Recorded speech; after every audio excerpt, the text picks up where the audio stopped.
Jika di daratan, hutan hujan tropis berperan sangat penting bagi kelangsungan hidup hampir seluruh makhluk di bumi, maka di lautan ada terumbu karang yang juga mengemban fungsi sangat vital di perairan.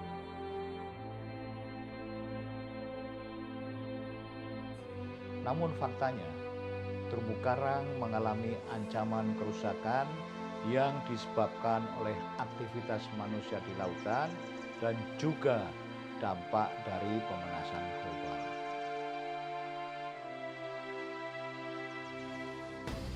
Indonesia terletak pada wilayah segitiga terumbu karang yang merepresentasikan 30% luas terumbu karang dunia, memiliki 14% dari luas terumbu karang dari seluruh lautan, dengan total sekitar 596 jenis terumbu karang dan hampir 40% dari semua jenis ikan karang yang hidup di bumi, sehingga menjadi wilayah laut dengan keanekaragaman hayati tertinggi di dunia dan dinamakan juga the Amazon of the Ocean.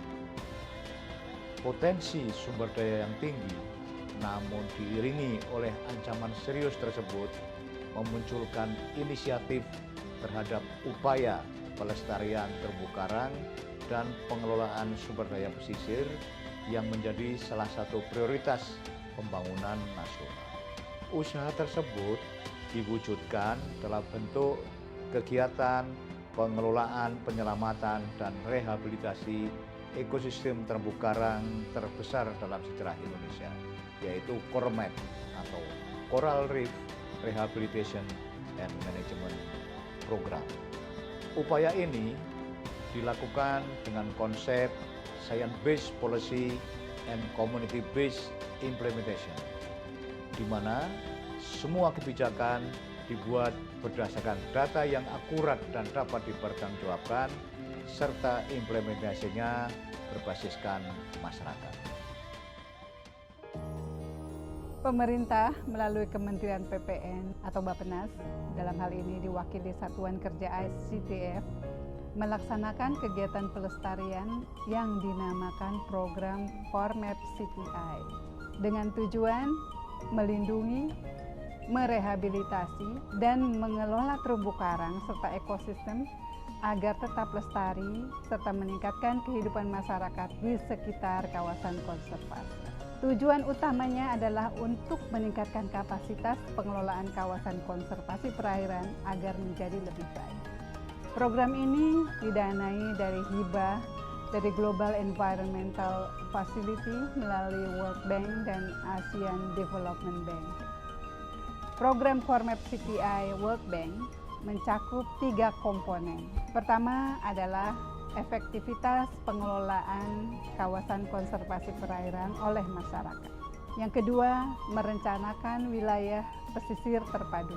Dan yang terakhir, menata layanan sumber daya pesisir oleh masyarakat termasuk pengawasan sumber daya berbasis masyarakat. Selain itu, program ini juga meliputi kegiatan untuk memanfaatkan kawasan konservasi oleh masyarakat agar masyarakat dapat mengelola dan memanfaatkan sumber daya dengan baik tanpa harus merusak alam. Sementara itu, program CORMAP CTI ADB meliputi perlindungan jenis ikan endemik terancam dan dilindungi, rehabilitasi ekosistem pesisir, mangrove, terumbu karang, dan lamun, dan membangun infrastruktur ekowisata, serta mengembangkan usaha ekonomi masyarakat, dan mengawasi sumber daya kelautan berbasis masyarakat. Target CORMAP CTI sejalan dengan Rencana Pembangunan Jangka Menengah Nasional atau RPJMN 2020-2024, di mana peningkatan pengelolaan kemaritiman, perikanan, dan kelautan menjadi salah satu arah kebijakan yang perlu didukung dengan berbagai strategi inovatif perikanan berkelanjutan. Selain itu, CORMAP CTI juga mendukung Sustainable Development Goal 14, Life Below Water, khususnya pengelolaan ekosistem laut dan pesisir secara berkelanjutan, serta pelestarian berdasarkan informasi ilmiah yang akurat.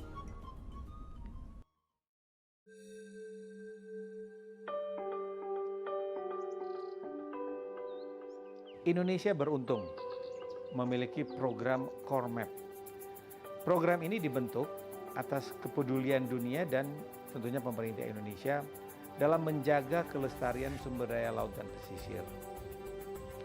Program Core Map merupakan kegiatan dengan pendanaan terbesar dalam sejarah konservasi pesisir Indonesia.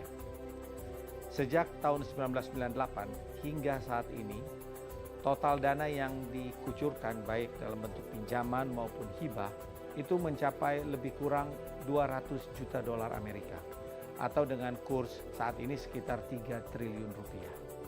Program Core Map ini dimulai tahun 1998, dibagi dalam 3 fase. Fase pertama yang kita sebut dengan fase inisiasi, itu berlangsung sejak 98 sampai 2004. Pada tahap ini dilakukan pengembangan landasan dan menyusun kerangka kerja atau framework pengelolaan terumbu karang di Indonesia. Fase kedua itu dimulai sesudah itu langsung 2004 sampai kira-kira 2011 dan kita sebut dengan fase implementasi. Fase implementasi ini penting sekali karena disinilah letak inti dari kegiatan Core Map di mana kita melibatkan pemberdayaan masyarakat dalam pengelolaan terumbu karang dan juga ekosistemnya yang kita perhatikan, kita perbaiki, kita rehabilitasi. Fase ketiga ini kita sebut dengan fase legacy atau pelembagaan. Itu dimulai ada gap sedikit 2014 sampai 2022. Nah, pada tahap ini, jadi sekarang ini fase ketiga kita lakukan monitoring dan penelitian guna meningkatkan efektivitas pengelolaan ekosistem pesisir. Kegiatan Core Map CTI World Bank yang dilakukan oleh ICCTF, Indonesia Climate Change Trust Fund, itu dilakukan di 2 provinsi. Pertama di Provinsi Papua Barat dan yang kedua di Provinsi Nusa Tenggara Timur yang meliputi 4 lokasi MPA atau Marine Protected Area. Meliputi 6 paket kegiatan yang dilaksanakan oleh 5 mitra kerja. Pertama, pemanfaatan kawasan konservasi perairan oleh masyarakat secara berkelanjutan di Raja Ampat atau Papua Barat. Yang kedua, kegiatan yang sama di Nusa Tenggara Timur.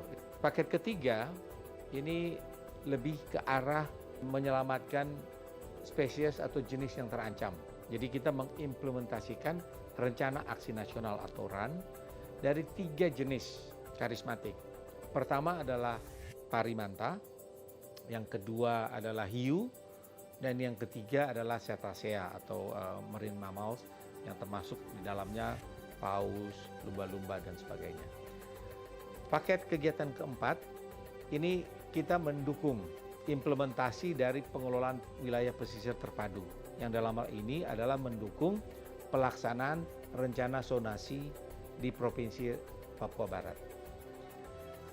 Paket kelima, nah ini sangat penting juga, kita memberikan dukungan terhadap kelompok masyarakat pengawas di daerah pesisir, Pokmaswas. Nah, kelompok masyarakat pengawas ini penting karena mereka lah ujung tombak kita dalam melakukan pengawasan terhadap sumber daya yang sangat penting dan fragile. Paket kegiatan ke-6 yang terakhir ini juga salah satu yang sangat penting adalah bagaimana masyarakat lokal, masyarakat adat diberikan akses terhadap sumber daya yang ada, dalam ini sumber daya perairan, laut yang ada di daerah pesisir, agar mereka bisa masuk dalam satu tata kelola perikanan yang baik. Berkaitan dengan kegiatan implementasi Core Map ini, hal ini sejalan dengan fungsi Bappenas, yaitu sebagai enabler pembangunan dalam pengembangan kawasan perairan secara terpadu.